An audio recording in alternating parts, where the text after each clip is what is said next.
What's good, people? It's another awesome episode of Kwambuk's podcast, and I'm so excited because we have an awesome guest and there's so much we need to unpack. But before we do that, hit the like, hit the subscribe button, make sure you share, and of course, leave a comment. We're on our journey to get to 100,000 subscribers, so yay! If you haven't already done that, bonyeza!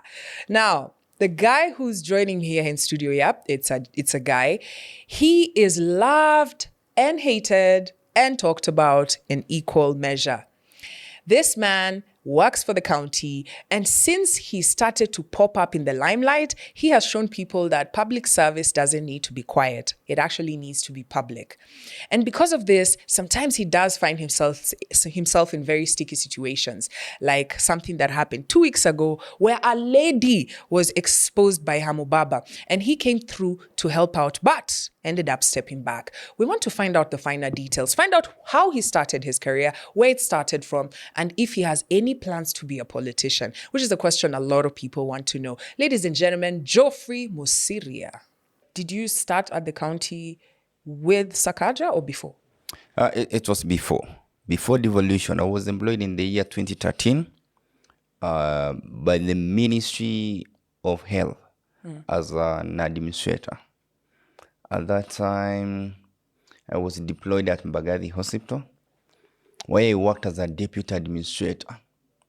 I also worked in Mama Lucy as a deputy administrator. Now, what does a deputy administrator do? You're employed as an administrator in a hospital, whereby you handle administrative matters in a hospital setup. And that's where I was employed. I worked as a deputy administrator in Mbagathi as I was undergoing induction, being trained on how to do the work because I was young and new to the service. At Mama Lucy, I also worked partly as a deputy administrator, and the in charge who was there then, she had some medical issues. So most of the time, I was the one running the facility. Mtuini, I also worked. Pumwani, I worked as an administrator in charge. That's after Governor Mike Songo, the former governor, visited the facility and found the facility was in a very bad condition. And that's when I'd given him heads up how the facility was being run like someone's personal property. You know, a government institution is there to serve the people.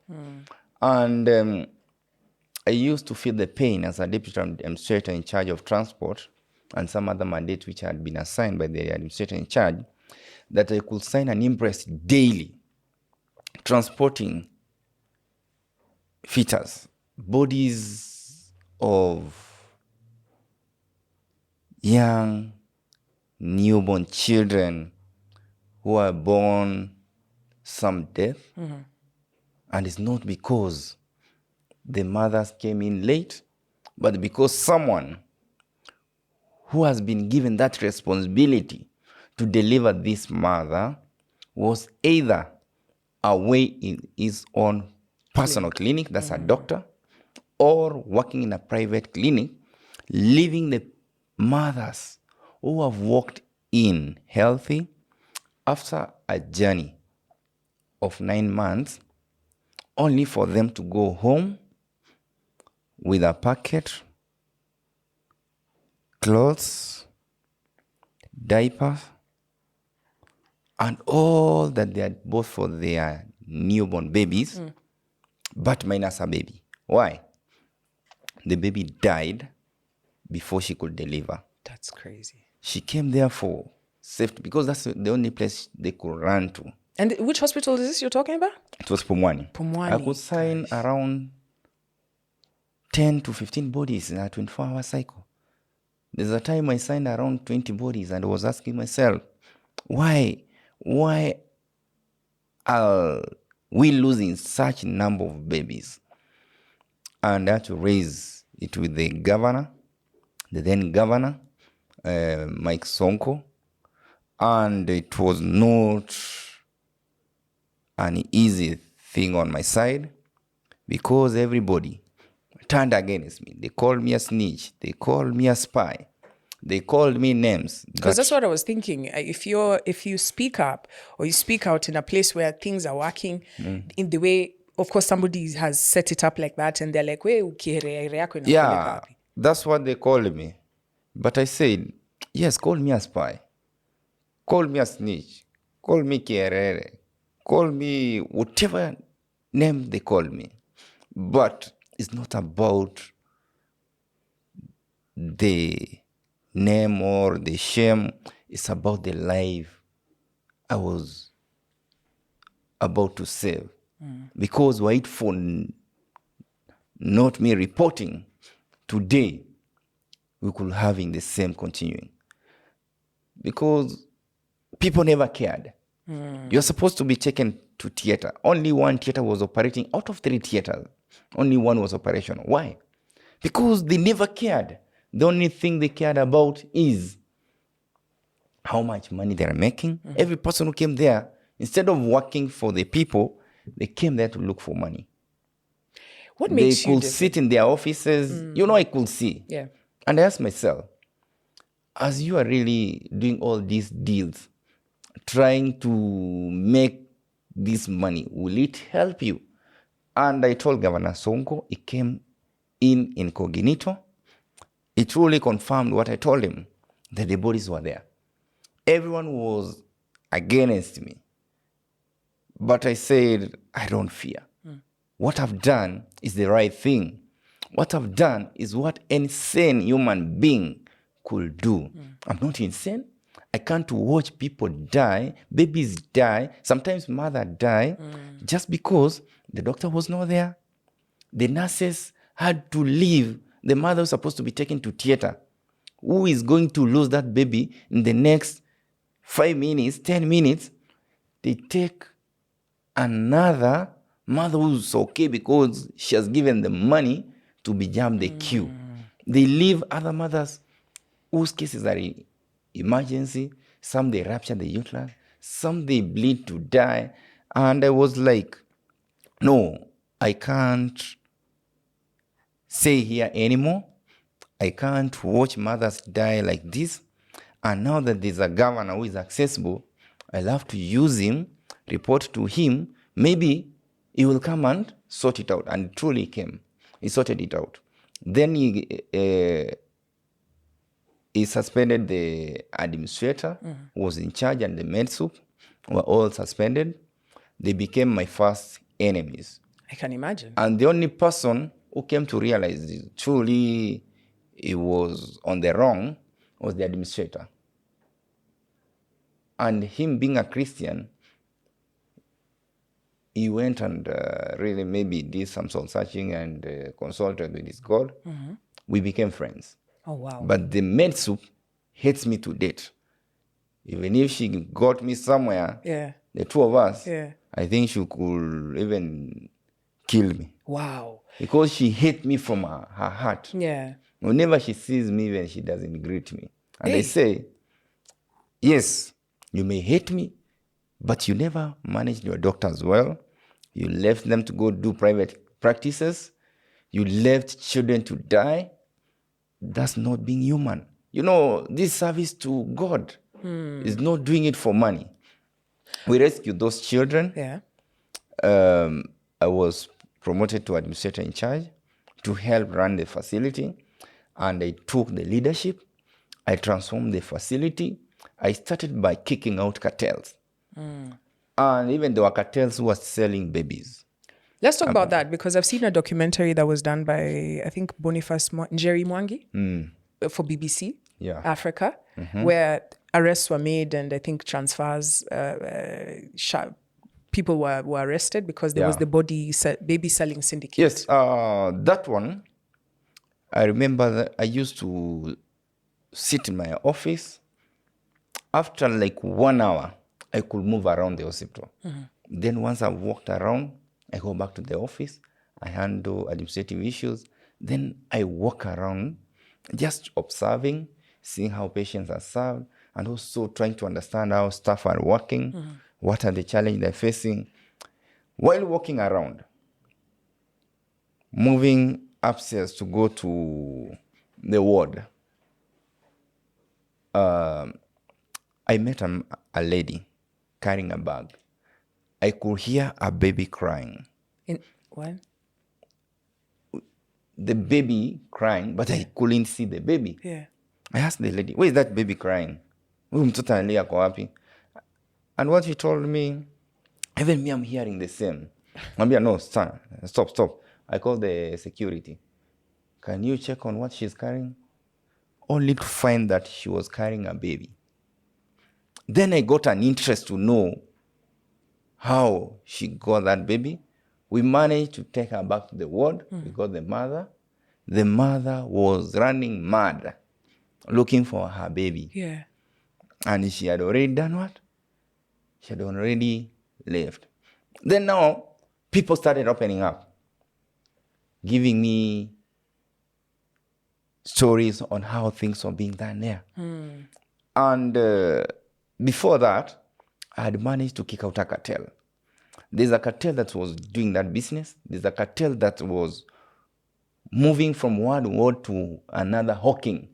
Watu wanatembea na beseni, slippers, whatever mother needs to deliver kwa wards. Wanasema beseni, kikombe, sahani. Wanapita wakigongesha ndio watu wa? Yeah. Kina mama anunue. It was not a good experience in a facility like that. I stopped them. I stopped hawking. I kicked out that cartel that was trying to be mischievous and moving people to the queue, leaving those whose cases are emergency. All of them, I destabilized the system. I reshuffled some within the facility. Yeah. I moved them outside from the wards to outside to do manual work outside the wards. I requested for the removal of the security officer who were there because they were colluding with those cartels. They plotted. And that's a scheme. question. How, because removing a cartel is one thing, and we're talking about one individual. Ni wewe ndio umekuja hapo umeangalia umesema the way these things are running is not the right thing. At that time, but people who you're working with, who are your colleagues, are the ones who are pulling this off. So even if you stop it, what's the incentive for them not to start it again? Can I tell you? First, I had the authority by the power given by that office to even request for the transfers. What I did was this. I want to give you the scenario, how things kept on working in the favor of the public when I was working there. Now, these cartels ganged up, 11 of them, those notorious ones, they plotted a plan to eliminate me. One of them was an old mama who was about to go for retire. I had once assisted her daughter get a job somewhere. She came to me and told me, my son, I'm old. I have 3 months to go for retire. I was part of this cartel, but whatever plans they have for you are not good. I have seen how they killed this someone, I don't want to mention him, what they did to this person. When he tried to stop them, he was killed. Oh my God. He was stabbed outside the hospital. There's this one, they poisoned him. There's this, so she gave me stories on what that cartel had managed to do. Then she told me, I have a recording here. Please, don't expose me because these people are very notorious. They can even eliminate me. With that recording, I went to California police post. I reported the OCS there. He listened to it, watched that video, and he summoned all of them, including the informer, so that they don't say she's the one who has set them up. They were all told to identify the people in that video. She recorded secretly, and truly they confirmed it's them. They were all told to write a statement on the plan they had against me. After writing the statement, they were told that every day, in the morning, they come and check on me to make sure I'm in the office. They go and write a statement. We have confirmed it's safe. In the evening, they make sure once I leave, I am safe. Or before they leave, they left me safe. Yeah. They go and confirm that They did that for 1 week. They all disappeared. They requested for transfers on their own. But let me ask you. Just pause there. Where I can understand them. They're doing their part. They've moved the job. But you, that week, somebody has come to you and told you, here's a plan people are looking to eliminate you. Ulilala. Here wiki. Can I tell you? This one thing with me. I believe that job I got it from God.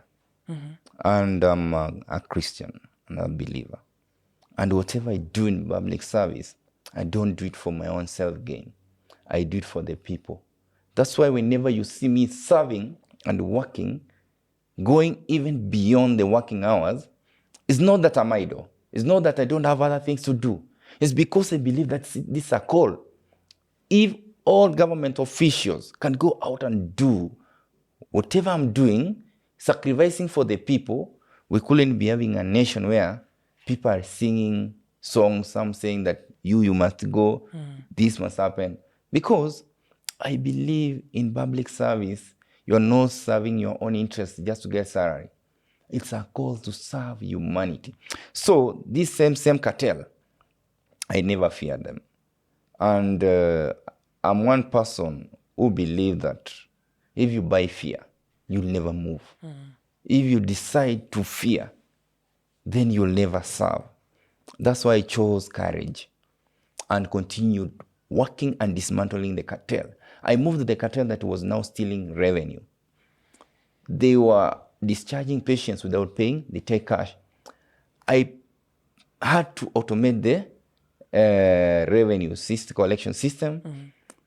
People have to clear from the ward. You go to the cash office, you pay or you clear. If you have an HIF, they stamp for you. There's another security at the gate from the ward. You confirm the system, it's okay, it stamps. When you go to the gate, they also confirm from the system that truly you have paid before you exit. I also barred cartels from accessing the hospital. You know, people are walking in like a market. You have to leave your ID. You get a name tag, a visitor tag. You use it to go and visit your patient. And you have to indicate in the list of patients whom you are visiting. And one patient, maximum of 2 visitors. So that we control the crowd in the hospital. We managed to control. Then, on that cartel of those who are stealing children, what I was told, when you have been taken for CS to deliver in theater, sometimes, you don't have your conscience. The way they sedate you sleep. Yeah. Then, while you are sleeping, or you are unconscious, your judgment, you don't make that decision. You deliver a baby, you could hear a baby crying. Later on, they'll show you a dead body, which is fresh. Yeah. And you'll believe that your child died.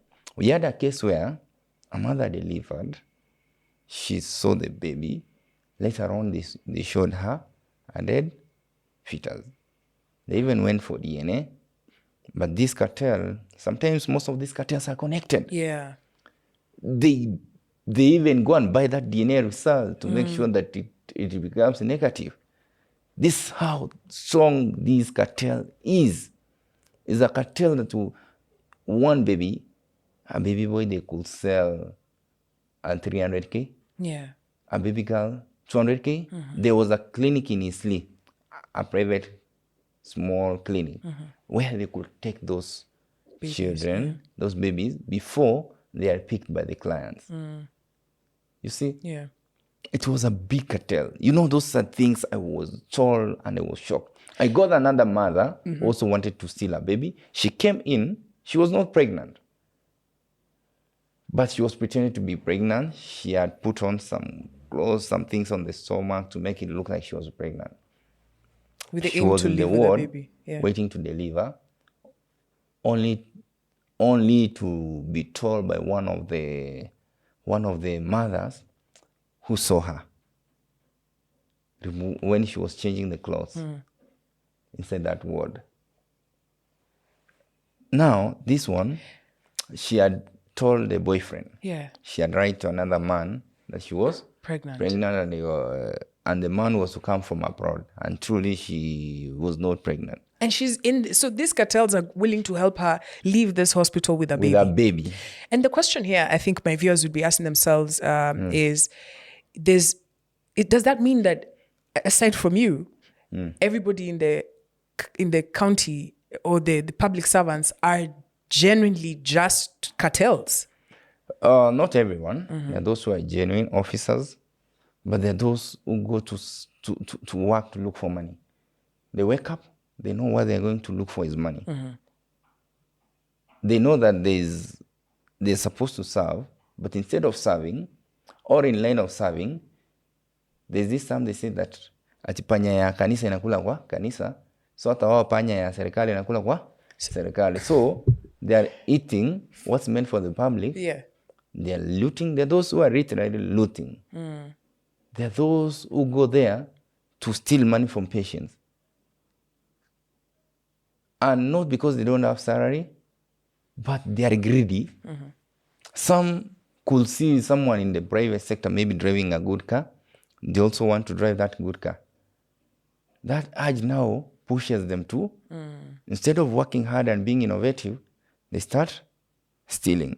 So do you think we can, because Kenyans aspirationally, si uka hapa tukijiambia, you know what, one day we're going to reach a place where, you know, systems will be automated, there'll be barely ways to steal, but it seems like the cartels are super innovative. Kwanza hizi akili tukizitap tuziweke kwa, you know, innovations, we could be very far. But like, it seems like do you think Kenya will ever reach a place where we'll crush the cartels and they become minimal? You see, it all depends with the leadership and the people who have been tasked with the responsibility to make systems work. If you find a chief, like yesterday where I went to rescue a child, an area chief who is 100 meters away from the scene of incident, where the child has been brutally beaten up by his father, and you could see the child is swollen, the eyes could not see, he has marks all over the body, and the chief who is supposed to protect that child has been bribed by the father not to take action. Do you think systems will change? 90% or almost everyone was against the chief, that the chief is normally bribed. You go there, you report the other person, the accused, if he has a lot of money than you, he always gets justice. So I ask myself, the problem is not the people. The problem is people have been tasked with responsibilities, who are greedy, who want to get rich overnight, who want to benefit out of what they have not worked for, who want to enjoy the benefits while others are suffering. They don't care you get justice. Here is a system whereby, when I was handling noise pollution, I could go and stop an establishment. Big establishment. They will approach my officers. They will come to me, Mdosi, huyu kuna vile amejipanga, amebeba kitu, tuchukue, tusiache mtu mwingine atachukua. I tell them why. Ati hata tukishika hivi tupeleke ukapelekwe kotini, hata hii kesi haita-approviwa. And it really happened. Yeah. Me, I could do my part. They process everything. Ikifika huko mbele approviwi. Then I noted that this cartel is more powerful, it is well connected than my network. But what I did is this. You have your network, I also make sure that I frustrate you. And how do I frustrate you?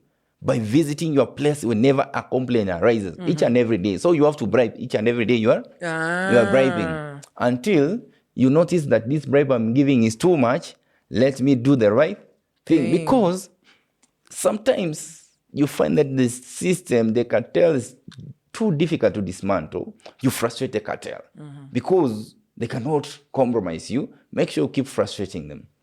The more you frustrate them, they notice they are spending more than they are earning. Yeah. How they are generating. They opt to invest in doing the right thing. When you see Kenyans who are looking at a scenario like, you know, because we have to be honest. The only reason we know what you're doing is Yeah. because you document, right? And do you think that's And can I tell you why I document? Yeah, because people Most accuse Kenyans you don't know of, why I document. If I wasn't documenting today, I wouldn't be working. I would have been fired a long time ago. Why is that? Because when you are arresting a person, sometimes they create drama to make it look like they are being frustrated, they are being harassed. A mama will be arrested, she will fall down and anajirusha akipiga nduru. Kenyans will not know how it started. Yeah. They'll believe that the officers are harassing that person. But when I document from the beginning, they'll watch this video of this mama falling down, then they'll watch mine. They'll see that they truly approached her in the right way. She created drama. She acted to pull the card of sympathy, and it worked in her favor from that cut that she shared on social media. But watching on the entire video, she's on the wrong. Now, when I document, people fear. Fear creating drama because your drama will not help you. Your action will not help you. This camera has really helped me. Yeah. And many officers who don't document are compromised by these drama kings and queens because they act. Kenyans are good in acting. They can create drama. They can act and make it look like you are the one on the wrong. The problems we face in this country, 90% has been created by Kenyans because they believe that when you're on the wrong, you procure your justice through money.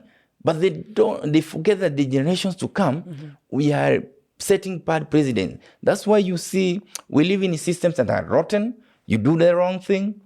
And because it has been part of us, we have normalized illegalities. But I think we also have to jump in there and say, as somebody who's lived in, this is my city, I'm born and raised here, and county officials, right? Aside from you, who we've seen documenting, I think every Kenyan who's interacted with a county official, especially the officers when it's parking or like their CV is bribes, right?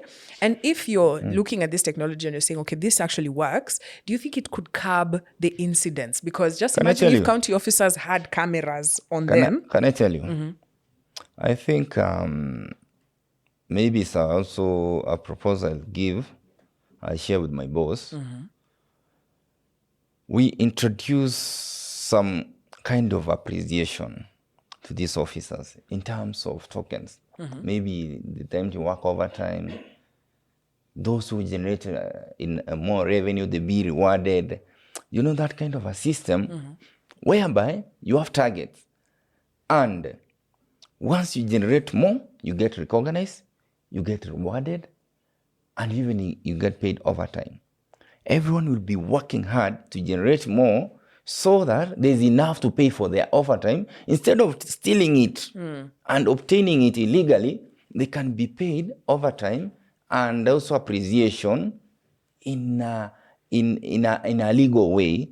Because most of them, they know that even if this money goes to the bank, I'll not get it. Let me steal it now, get it now because I'll not get it. They believe that where it's going is not going to benefit him. What he sees is that hii hata ikienda huko hakuna mimi sitapata, wacha kwanza nikule yangu hapa chini. That's why you find people want to receive, and now when you refuse giving them, they'll look for ways of harassing you to give it.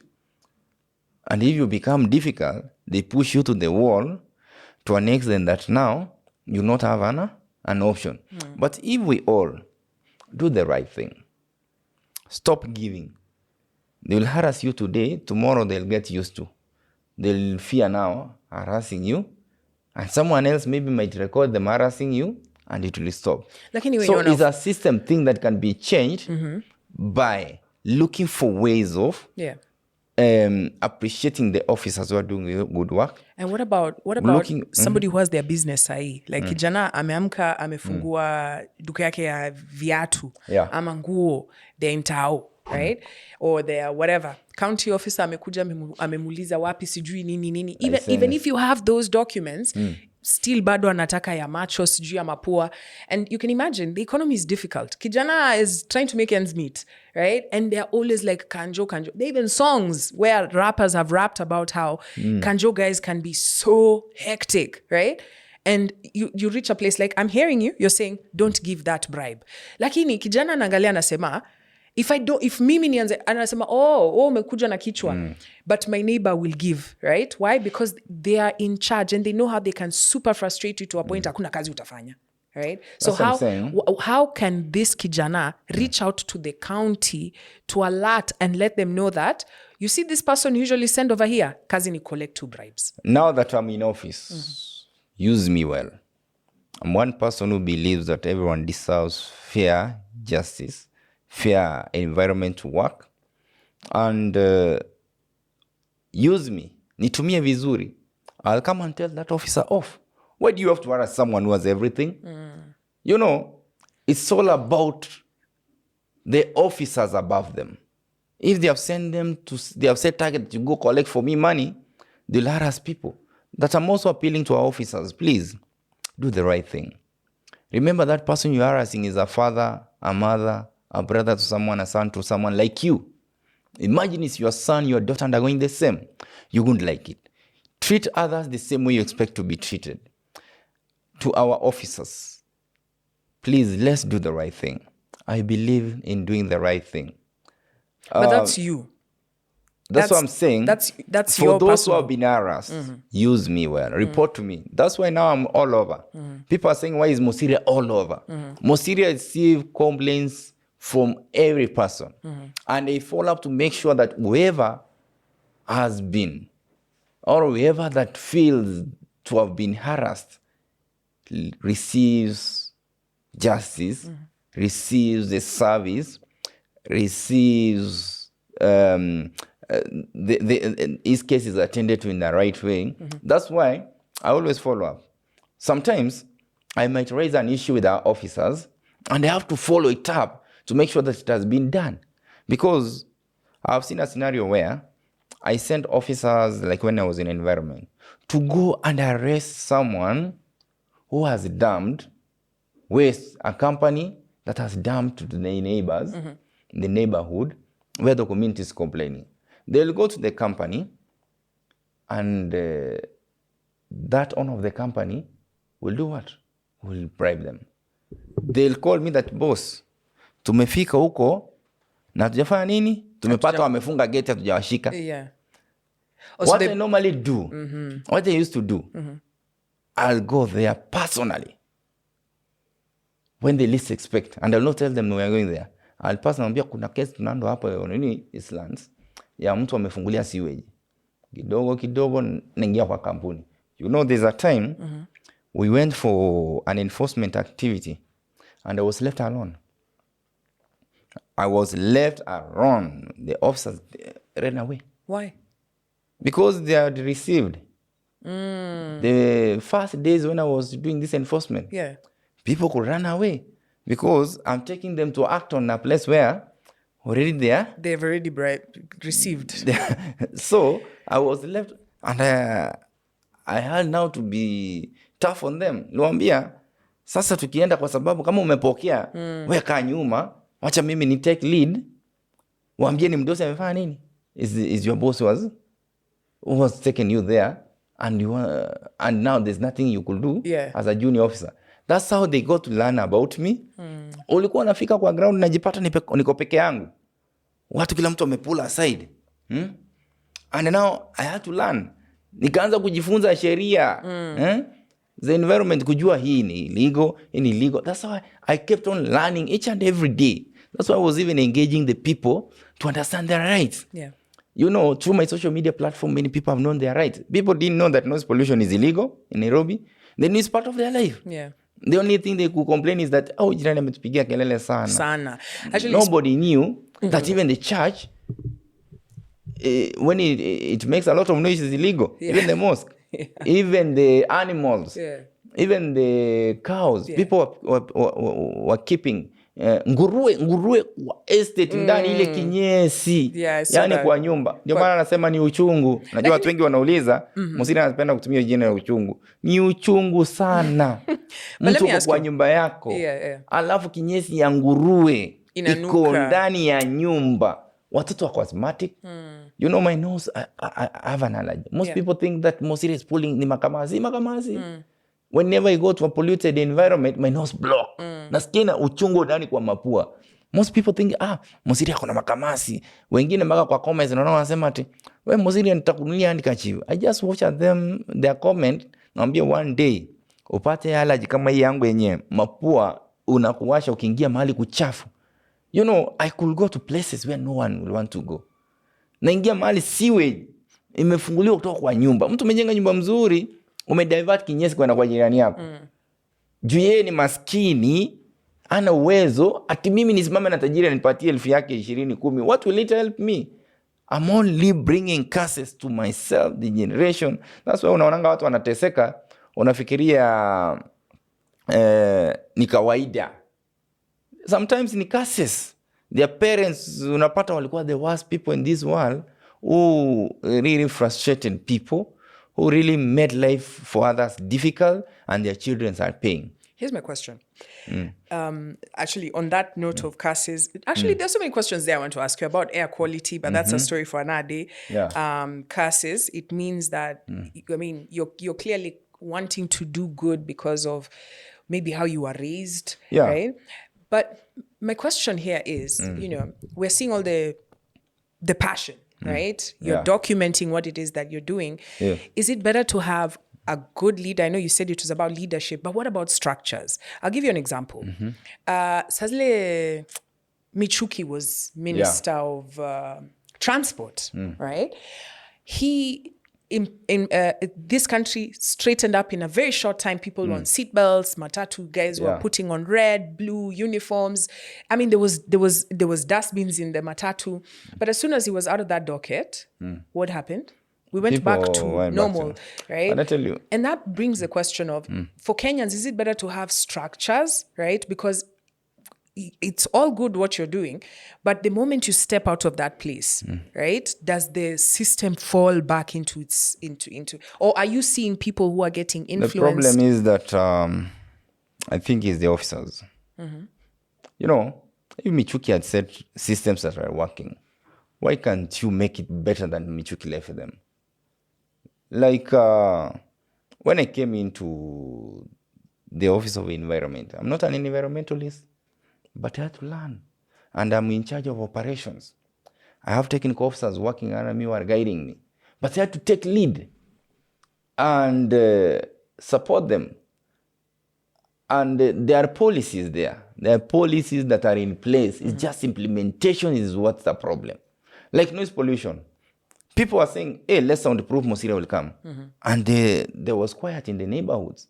Apart from some places in Kijiji pale where you will go today, they will stop at that night. The following day, now they go and buy woofers. Unajua huko kwa mtaa, ni zile systems zimetengenezwa maspika zile wananunua pale. And it will be more noisier. But consistency, it keeps them, you keep on going there. Wananunua ingine unachukua mpaka inafika mahali wanasema, Mosiria atatumaliza, wacha tufanye tu soundproofing. So it's about the people who are working there. It's a system issue. Implementers of the policies, some of them are sleeping at their work. And sometimes this work, it needs strictness. You can easily be compromised. If you are that person who is greedy for a few coins, today I will be having a building like an Afya center if I was taking bribes.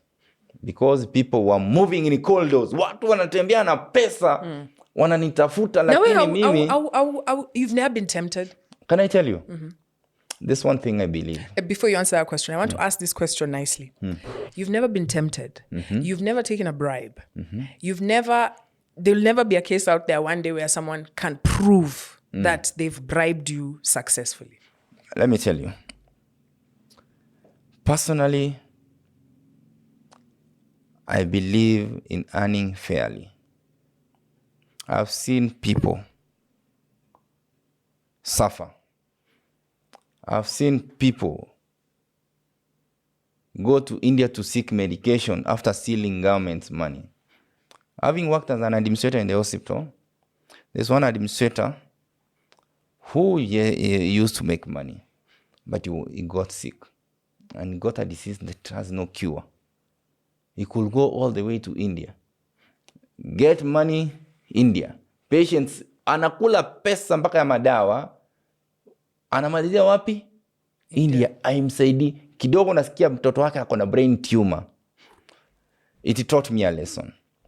Don't steal money for poor man's money. Don't steal money for the poor. You'll take that bribe. Those people are crying in the neighborhood that they're not being supported by the government to live healthy. Their children are sick. Their grandmothers have blood pressure. Because of the noise, the pressure is up. Do you think their prayers will leave you? It will follow you to the grave.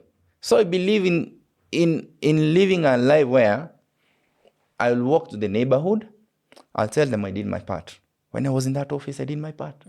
Like now, I can proudly walk around. I can see on the social media people saying that, oh, Mosiria Rudi, you back to the streets. Oh, Mosiria, tangu toke, kuna kelele merudi, kanisa inatupigia kelele sana, wapi Mosiria? They feel the impact. That's the afterwards effects of the Mosiria impact that the Mosiria is not there. Yeah. So you're speaking of what I'm talking about, which is when you leave a place, it falls back into itself. Whoever that takes over, if he just come to work and earn a salary and maybe they don't prioritize service they give to the people, things fall back to where they were. But of me, when I am there, I have to do the right thing. Things have to work. Things have to work. Cartels will never thrive. But cartels thrive where systems are compromised and where people tasked with the responsibility to implement the policy have failed. People have worked with a bribe. There's a patching plant in Ngara. They worked with a bribe of 2 million. A patching plant? The one which mix the cement, concrete for construction. Yeah. Imagine hiyo vumbi hiyo simiti inaingia kwa shule. Watoto wako asthmatic, almost 300 children had moved away. Others were asthmatic. The neighbors, wenye wako na rento, watu wamehama. Mpaka huyo jamaa anajiofa kulipa landlord pesa zile nyumba zenye hazina watu ili asitoe patching plant hapo. Wale neighbors wenye hawana mahali pa kuhama, wao wanafanya nini? Wanateseka, they are asthmatic. Then you want to bribe me with 2 million and you expect me to take that money while someone else is dying of asthmatic. How much will it cost me to treat that asthmatic? It's a lot. You'll find your children getting asthmatic. I don't want that curse in my house. The cry of that people will follow me. Do you go to church? Do you go to church? Yeah, I'm a Christian. And I go to church. Which church do you go to? Can I tell you? Christianity is not about the church you go to. Okay. Christianity is about you. You know, you can be going to church, you sing, you give offerings, and God, you find yourself also in suffering. You're not even enjoying life. Church is about you. It's the relationship you build between yourself and God. When were you last in church? This Saturday and Sunday I was in church. Both days I was in church. The reason why I'm asking is if you listen to this interview, you keep saying that I don't want the curses to follow me. I want to do the right thing. What is influencing your moral code? Like ni nani huyu mwenye umesema, you know, me as Mosiria, I'm not good. Because 2 million bob, I think. Can I tell you? Mosiria, 2 million bob bribe. I think hata watu tumekaa hapa. Sasa nikikupatia 2 million unaweza sema hapana. You see what I'm saying? Can I tell you? Personally, I've been raised well. I've seen curses. You know, I've seen people suffer. My sister, I've seen people in big offices, they live suffering.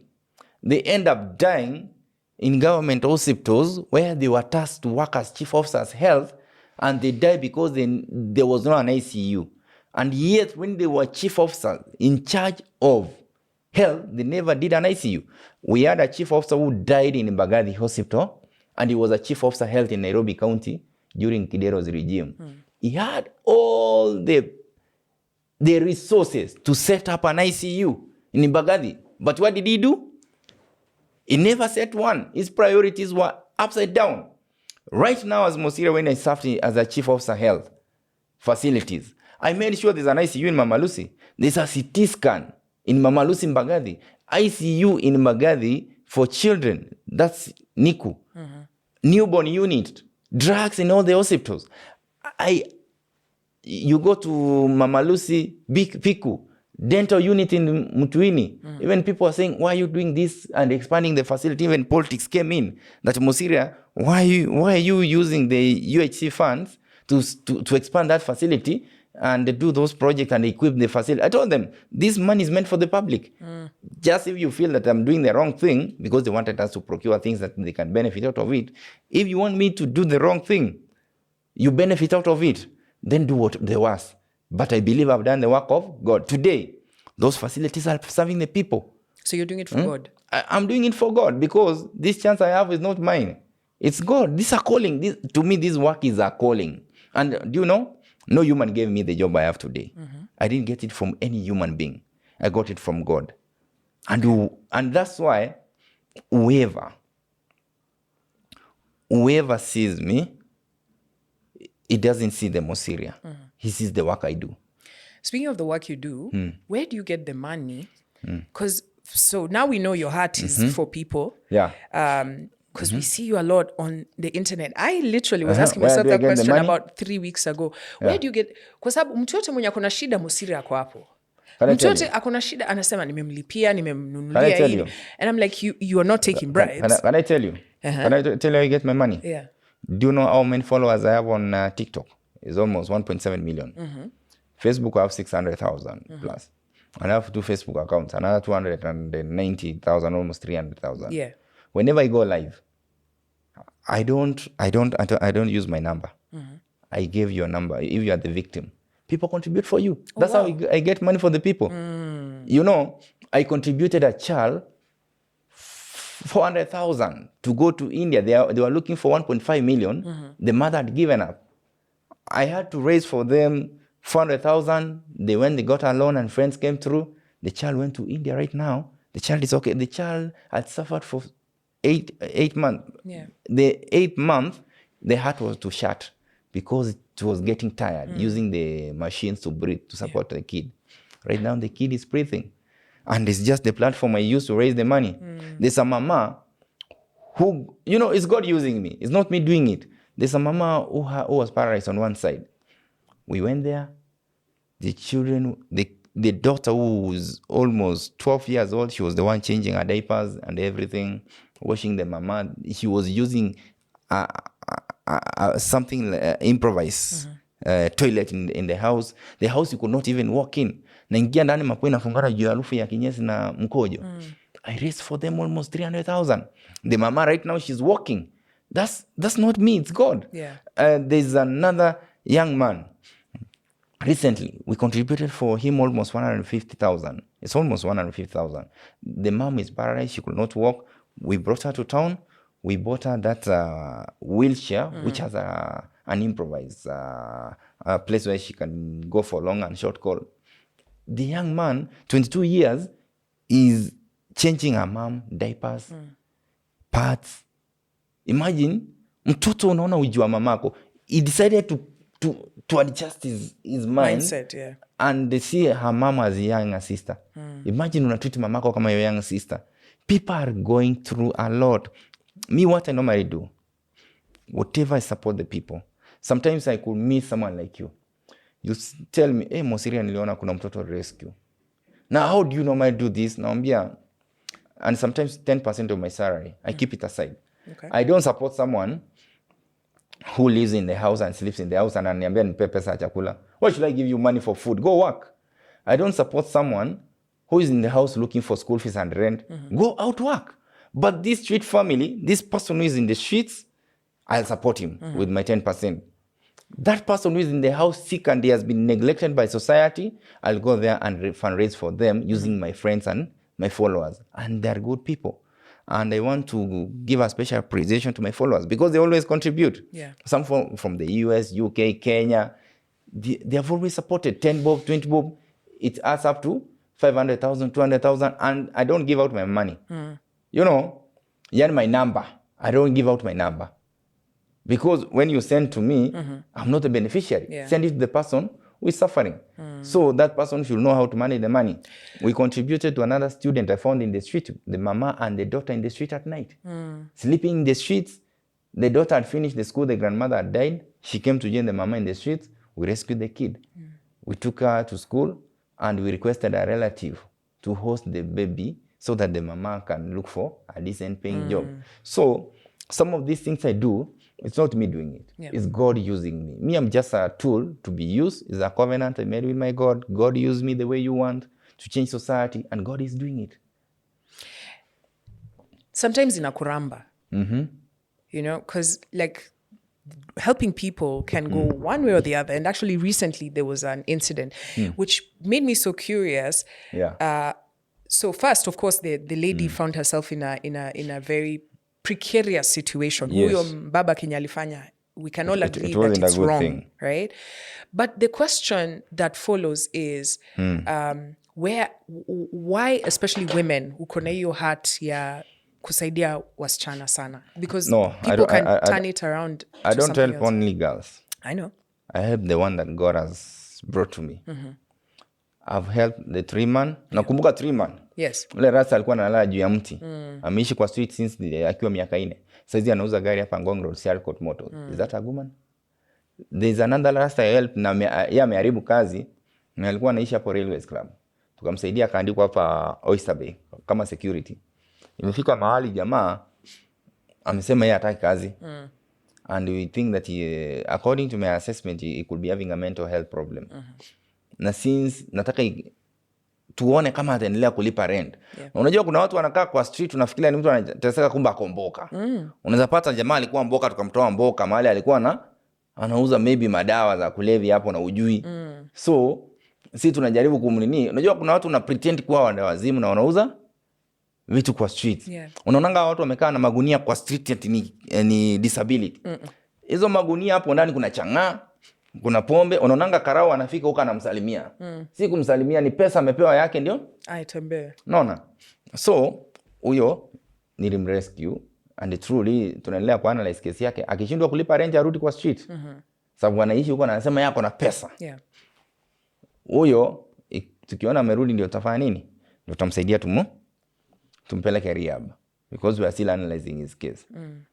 Alafu kuna mtoi niliokota usiku ule kijana. Kuna ule Mike mwenye nilitoa kwa street nikampeleka shule, nikalipa school fees mara ya kwanza, akamaliza tamu akarudi street, akakuwa notorious tena akatoroka, sasa tukashindwa kwa wapi. That's a boy. Yeah. I've helped, there's a guy I help in Kawaskari. Mwenye wazazi wake walikufa, akaenda into depression, drugs, akakuwa depressed, anajiongelesha, society ikamkataa, anaishi nyumba yenyewe imekuwa chafu. I saw that story. Very powerful. I rescued that guy. Yeah. Right now amewekwa madawa, ameanza kuflash out the drugs from the body. The guy is responding well. So you That's actually don't pick who you I help. don't choose who to help. So this lady, and I think maybe from where I sit, I looked at the case of her being recorded, her clothes being pulled, Yeah. being exposed to private parts, and things that couldn't happen to any person. I'm a father, I'm a husband, I have friends, I have sisters, I have friends who are ladies. You are my friend, you are a lady. I don't expect the same to happen to you. Yes, I moved in with speed after the complaint reached to my attention. I did all I could. I know many people are against, and I asked myself, here there are two thieves. One is a notorious thief, and another one is a thief who is not notorious. But both of them are thieves. The notorious thief steals from the other thief, and the other thief steals from the notorious thief. Now the person who reports first is the notorious thief. He reports this lesser thief that has stolen from him. With the police chase away the notorious thief, because the people know he's a notorious thief, so that he can listen to this lesser thief to help him get justice while the notorious thief is chased away. No. The police will take up the matter and investigate and hand over to the team that will make sure that both of them get fair hearing and justice. What I did was only my work. I wasn't acting outside my mandate. My work is to receive complaints and ensure that they are addressed through the right channels. I know there was a lot of backlash on social media. Why do you think there was backlash? To me, when many people complained, I don't look at it as a light thing. I took it seriously. The voice of the people is the voice of God. And that's God was speaking to me. There's something he was trying to communicate to me, that this person you are helping, stay away from the case. And what I did, because I had already done my part, I had to step aside, because what's remaining is the other authorities to take over and ensure that there's justice.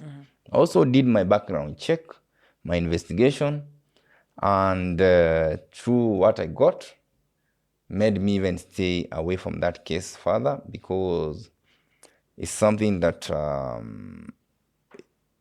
is for another day. And I'll not talk about it right now. What did you find out?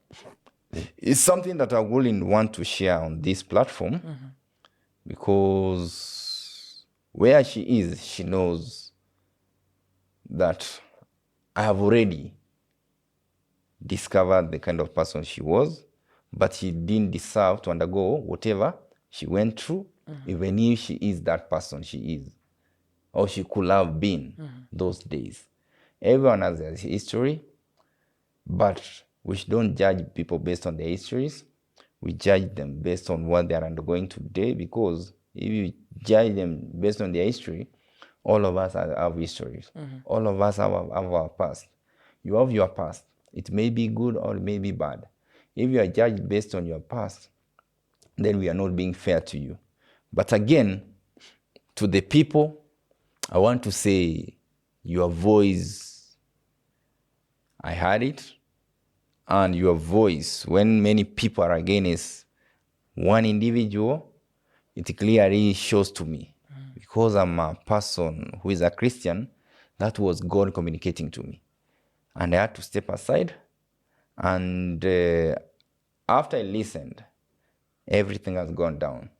God has taken control. So you're no longer in contact with her? I'm no longer in contact with her. There's the whole story you've told us. We can hear the leader. Will Mosiria be a politician?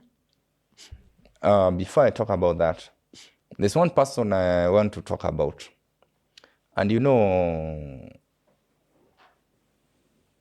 Jesus came for the sinners.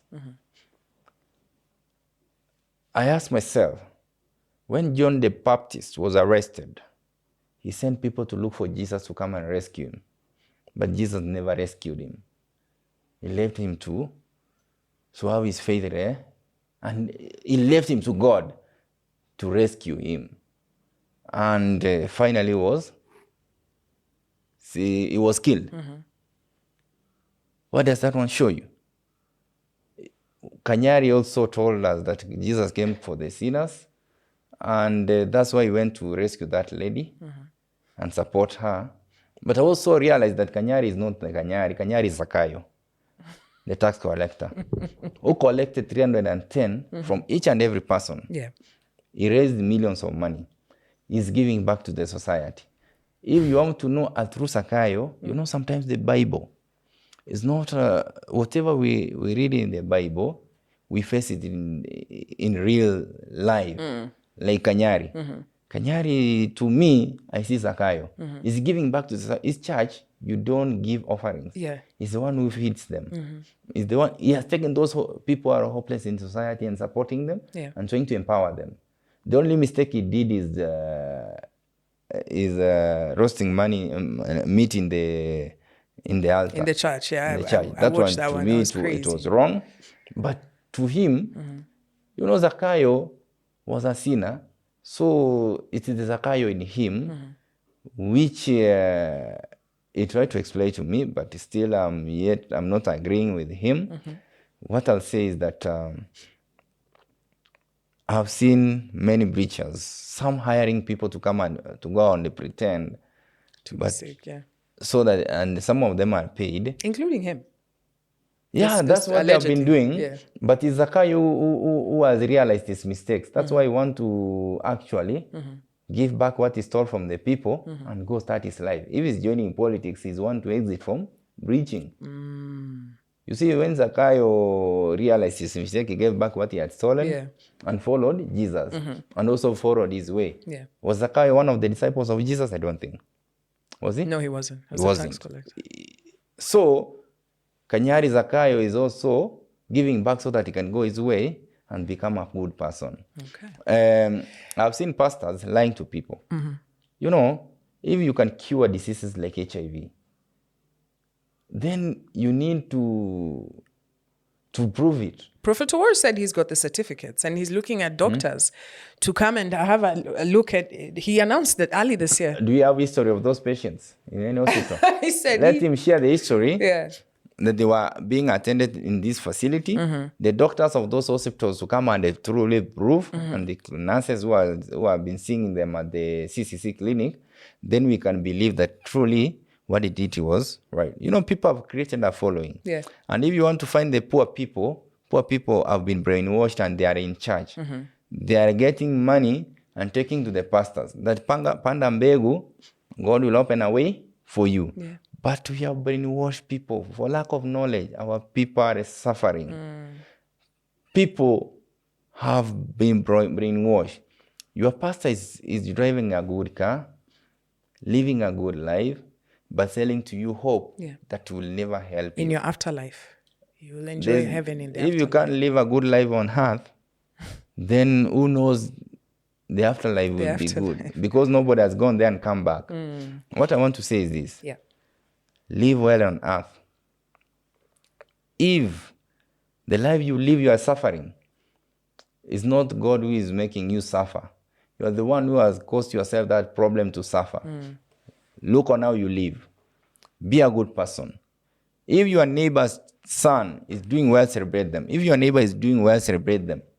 Because if you wish your neighbor downfalls, evil things, God will always bring evil on your side. You will never have happiness. You will suffer, you will struggle, but you're still suffering because of your heart. That's why I say the church is you. Is your heart, your relationship with your God. Always create a good relationship with God and you will be successful. So you're asking something about... What is God telling you about your future? Are you looking to be a politician? There's a lot. My journey, God has a good plan for me. And that plan God is implementing it. I believe one day I will be somewhere better than where I am today. And where I was, better than where I was. Are you going to be a politician? Years. Do you see God yourself has as a plan. Do you see yourself as a... God has a plan. Are there people talking to you about being a politician? People are talking and asking me what I want, but truly God will reveal that to me at the right time. 2027, are we going to see you on the ballot? God has a plan, and that plan is being implemented in God's way. At the right time, God will give me direction. I always consult with my God. God saved me. God saved me when I was in that hospital bed where I had no one to run to. I had no one to cry to, but I made one prayer that saved me, and God gave me a chance. That's why when I met my boss, the current governor, I told him, I'm here to work with you, not because I had no option of going to Igade, but because God has sent me to you. And truly it came to pass. And the next step, I won't reveal it, but that is God's plan. And what you discuss with your God in secrecy, let it remain in secrecy. The same way, the God who hears and answers us in secrecy will always answer you when nobody expects. So the plan of God is big. About 2027, I will not talk about it until when God tells me it's the right time to bring this to the people. But as at now, I'm serving and I'm comfortable where I'm serving. I've been moving from one department to another, learning, trying to understand how governments operates. And it's a good experience, trying to understand the needs of the people. Having worked in health, there's a lot I got to learn about health, what people need. I did my best to make sure that there are drugs in the hospital, systems were working, and the level of complaints went down. Moving to environment, I've learned a lot. I've made people understand their rights, to know that there are things which they have lived in with knowing that they are right, only to realize that with Mosiria exposing them on social media were wrong, including the kind of food they were consuming, the environment where it was being prepared, people storing eggs and samosas, mochas, trolleys in toilets, together with those in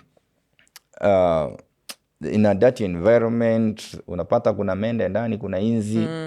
It was very pathetic. So everything I'm doing is guided and I'm learning. And it has been a good experience. Let me ask a different question. Same question in a different way.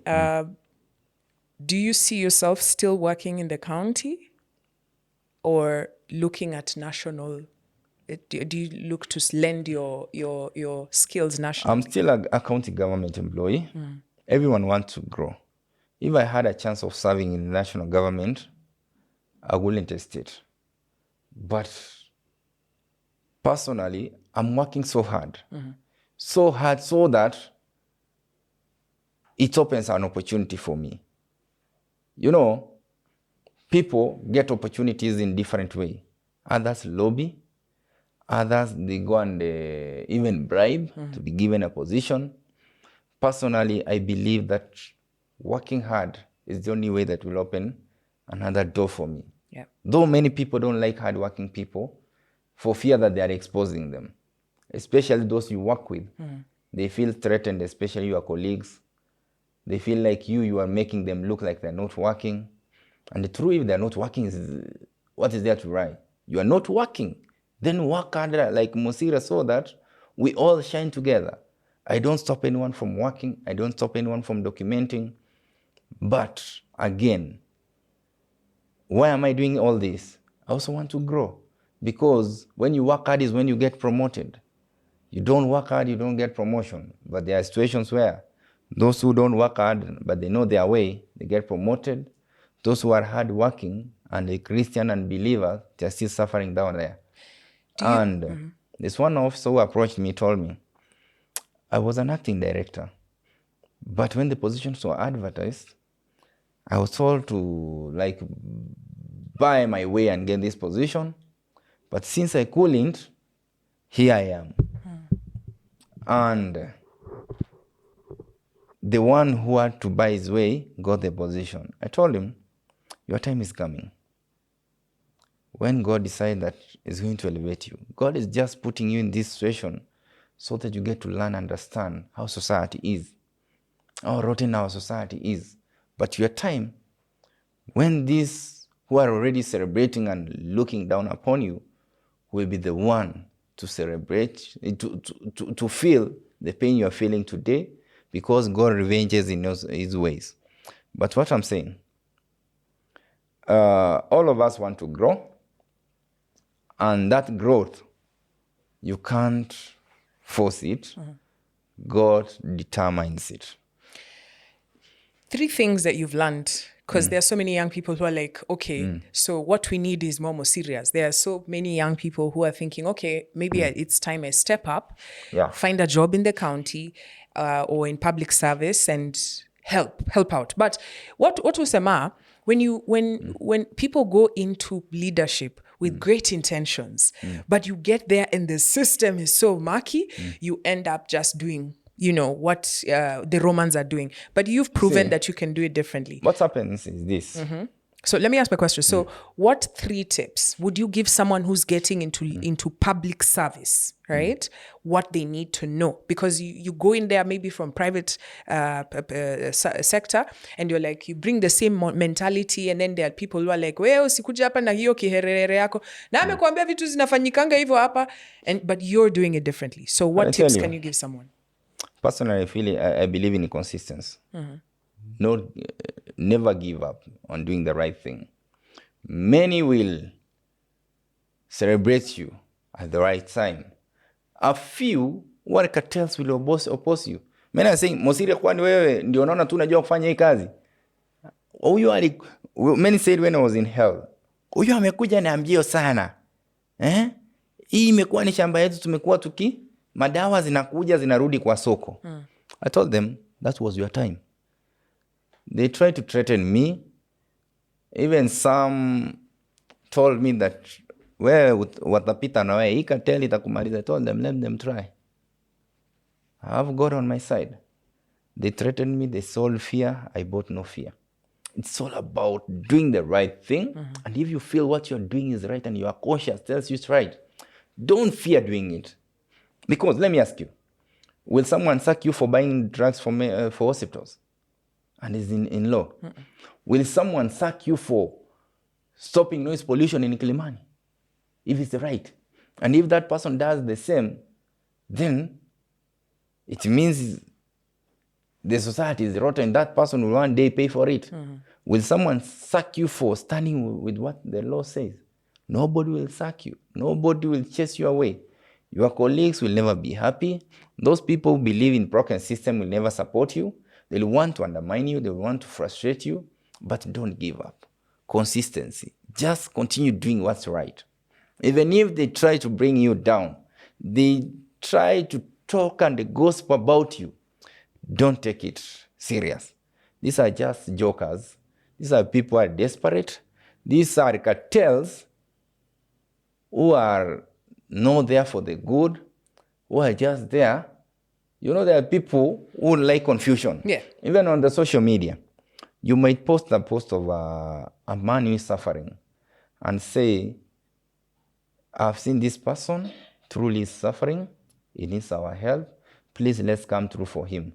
There's always that madman on social media who will come and say, hiyo mguu inakaa mbaya sana. Huyo hata ni yeye angeachwa tu akufe. Imagine. You see, those people are there. But what am I saying? Don't listen to them. Ignore them. Whatever they are doing is for your good. When someone come out and abuse you, mi ukinitusi na nimefanya kitu mzuri ati mbona unatuwekea kwa mtandao. I don't put it on internet because I want fame. I put it there so that others can see and do the right thing. If I see someone exposing, disposing or discharging sewer, I record it and document and everything and tell him to do the right thing. I'm doing it so that others can learn from this real example. I'm not a content creator, but I have to use this content to educate people. I've taken advantage of the real content to educate the people about the real rotten society, the illegality, so that they can do the right thing. And I'll continue doing it. I'm not ashamed going out to record someone who is doing an illegality in public space on the wrong. Someone dumping garbage, like another lady just used a straw. She removed the straw from the bottle, she closed the bottle and threw away the straw where I could see. I called her and asked her to go and pick it. The dustbin, the litter bin is just like 10 meters, just few meters, 10 meters away from her. And she's just walking and throwing I asked her, and she had to do the right thing, and she had known truly, she went and picked it. So the problem we have in society is about culture. We have lived in a broken systems until it has become part of our life. And if we continue like that, then we are going to lose our society. A time has come that leaders have to step up, do what's right. And here comes something I've learned from the experience. When President Moi was in power, truly things were not working. And when Kibaki took over, people were also not happy with Kibaki trying to fix systems. Yeah. People hated Kibaki. People hated Kibaki when he was doing thick expressway, that is breaking people's business. People never wanted Kibaki to introduce even the systems which he introduced. When he left the stage, people started crying that Kibaki was a good man. And when Kibaki was in office, people were saying Moi was a good man, at least ungepata noti ya 10 bob kwa barabara na 20 bob. Yeah. But when Kibaki left the scene, Yeah. we started missing him. Back to the... We said Uhuru is bad. Uhuru is bad. Until President Uhuru left even Facebook and Twitter to run away from internet. Then, when he left the scene, we miss him. We miss him. You say Uhuru was good. At least Uhuru, this was working.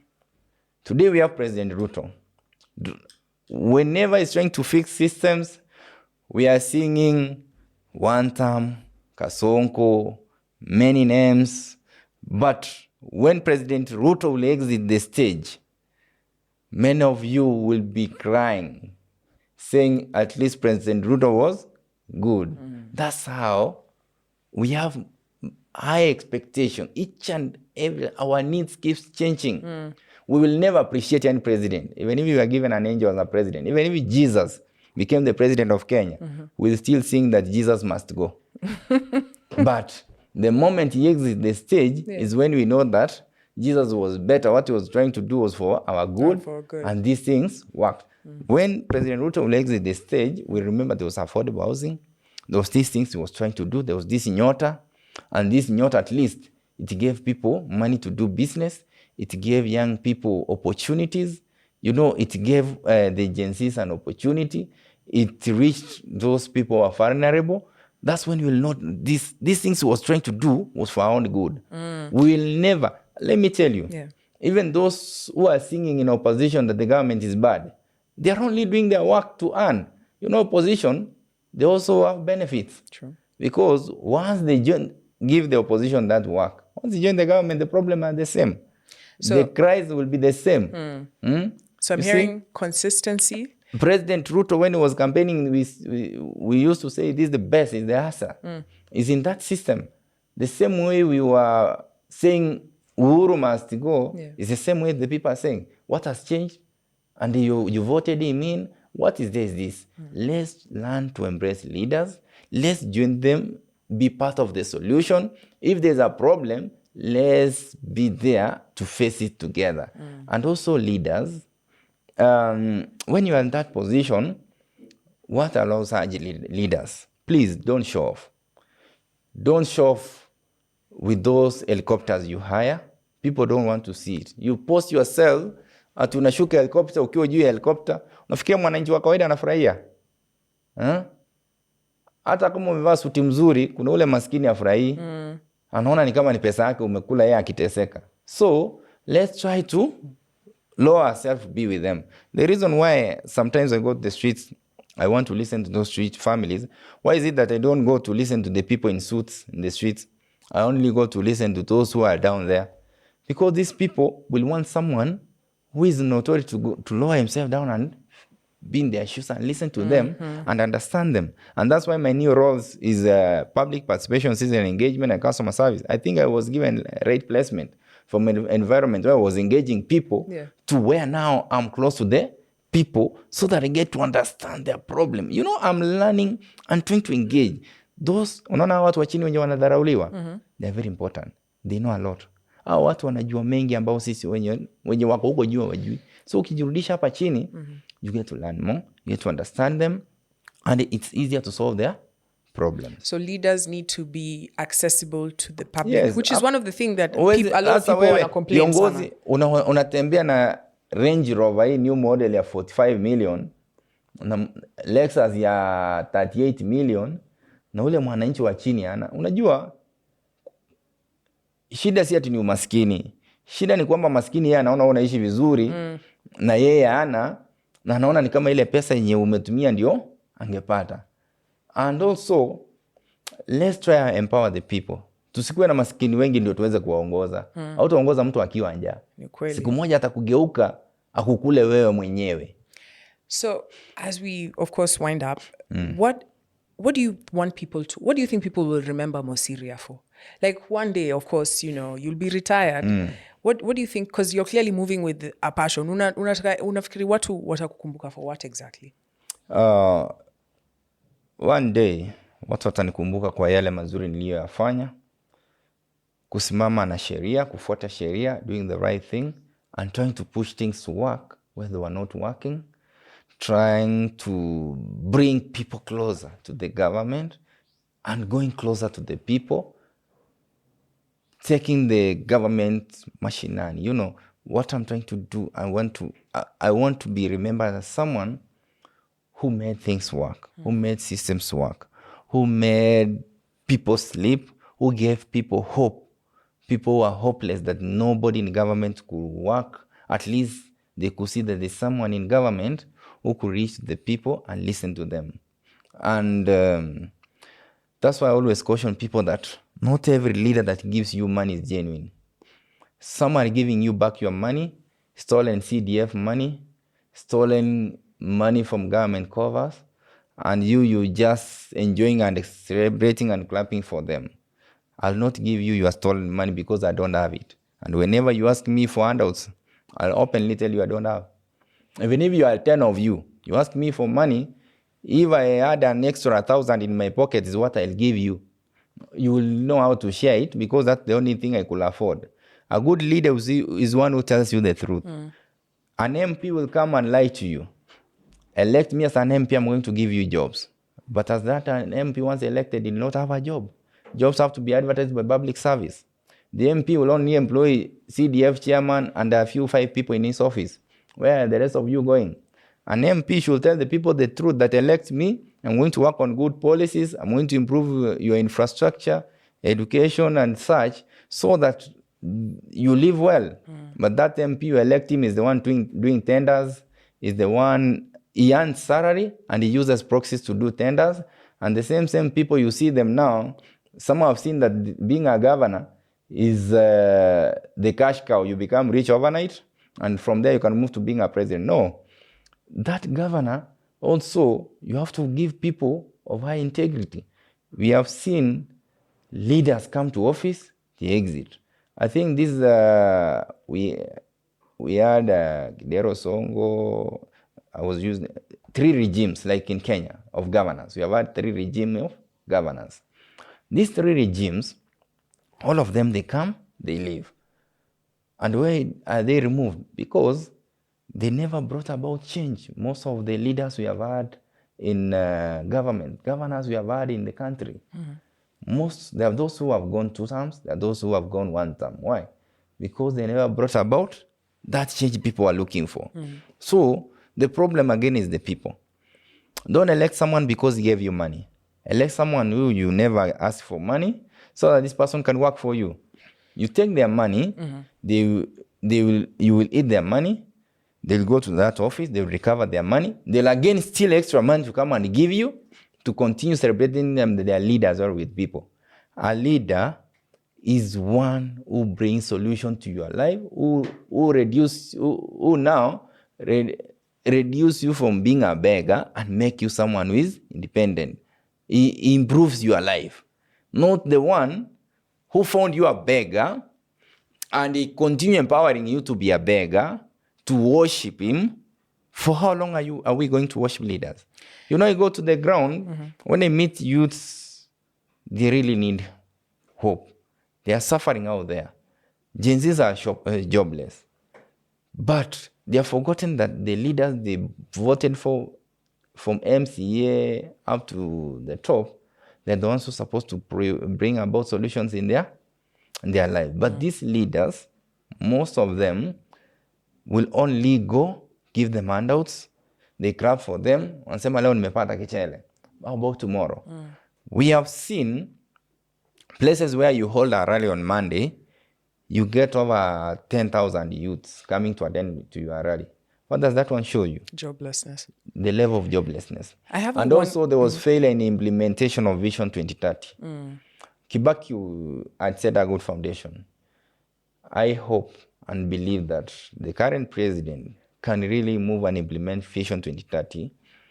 As he also implements on his vision, he tries and set a budget and implement that Vision 2030, because now affordable housing is really doing well, but they need to try and implement what was in that document, Vision 2030, so that whoever will take after him will also continue the same, will be solving this problem of unemployment. And also Konsa City, which was being constructed, if they can move the speed and operationalize it fully, so that government services be moved there, we decongest Nairobi. Everyone is moving to Nairobi to look for an opportunity, and we are now flooding the city. We need to empower other cities so that we decongest Nairobi. Sasa hizi hata unatembea town, watu mnagongana, unafikiria ni kama wote mliamshana. Town Nairobi, yani kila mtu ako busy, but busy na hakuna mahali kila mtu ako busy tu kumove. Lakini ukifuata mtu mmoja tu mwenye ako busy town anatembea. Wewe mtu unapata utamfuata, ako busy anatembea, anamalizia hapo Jivanjia anaenda kulala hapo. Inamaanisha nini? Ama ako busy anatembea kumfuata, unaenda unapata anaingia Uhuru Park analala. Hakuna job. Kwa sababu hakuna mboka. Kila mtu ako busy doing nothing. Going to relax somewhere. I think the question here would be, as we finish, because we've really talked about you and your the things that you're looking to do, the things that you've refused to talk about politics, which we're going to be paying close attention. But Nai inawak. Nairobi inawak. What rating would you give the work that has been done? What I say is this. Because as someone who lives in the city, things which are really working. Like there's no electricity. When you're driving on the road, function. When you're driving on the road, there's no lights. Street lighting. Yes, there's no street lighting. There are those functions that are under the national government, and there are those that are under the county government. Right now, our main focus being the CBD. We're lighting up CBD, and we'll be moving outside the CBD to where the mandate falls on the county. We shall be writing it up.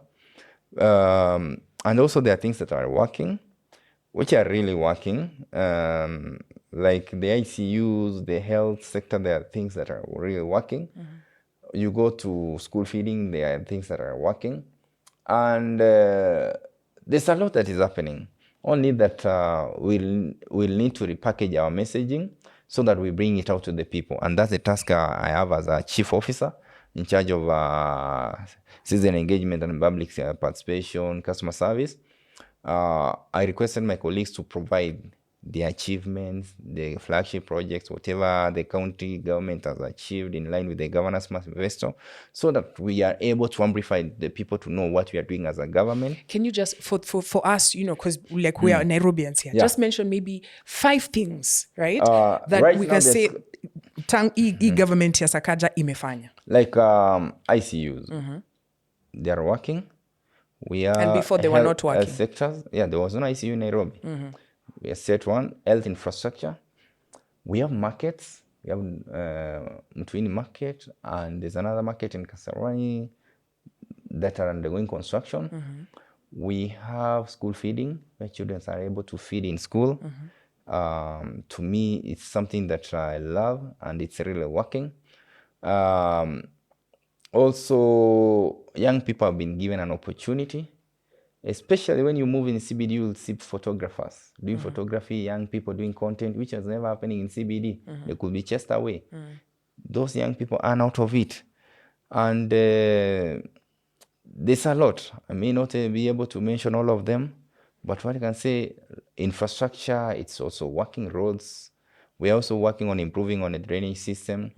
Garbage collection, we're really trying our level best with the minimal resources. Depending with the government, our resources are really minimal.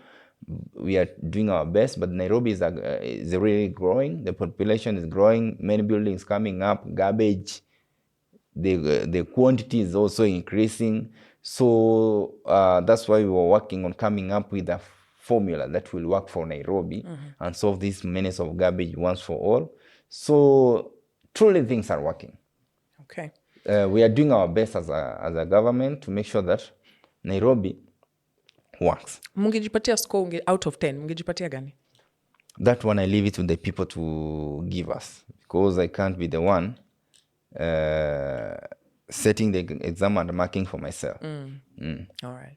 Yeah. All right. I think this has been a great conversation. Thank you for coming through. Thank you. And we appreciate. We'll be looking forward for you coming back on this seat, and we'll be talking about the achievements. Tuongelea mengi na tuambie kwamba vijana waoe. You know, that's Aje, bila kazi aje. I mean, do you know that other governments are actually paying people to get married? Kumit mtu si shida. Kumit mtu si shida. Shida ni gani? Atani sustain aje. Sasa wewe. Umesema watu wana job. Hebu nikuulize. Wewe ni mmoja wa ladies ambao wako successful in this city. Very beautiful. Wanaitanga American height. Urembo ndio hiyo. Kisi height. Mfuko haiko mbaya. Mbona usitafute poichali moja ujieke ujioshe alafu aomoke na wewe mgrow pamoja? Huyu hawezi kuacha. Wewe uko hii Nairobi ama uda? Si uko hii Nairobi.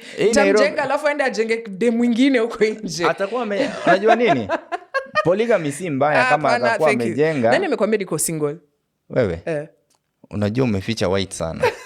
Na ndio maana nimesema nikimaliza na kupatanisha, kuna kijana mmoja ambaye alinituma akaniambia amekwanga amekukufia mbaya. Mwambie basi ashikilie sana hapo hiyo kifua, ingie hiyo ICU asikufe.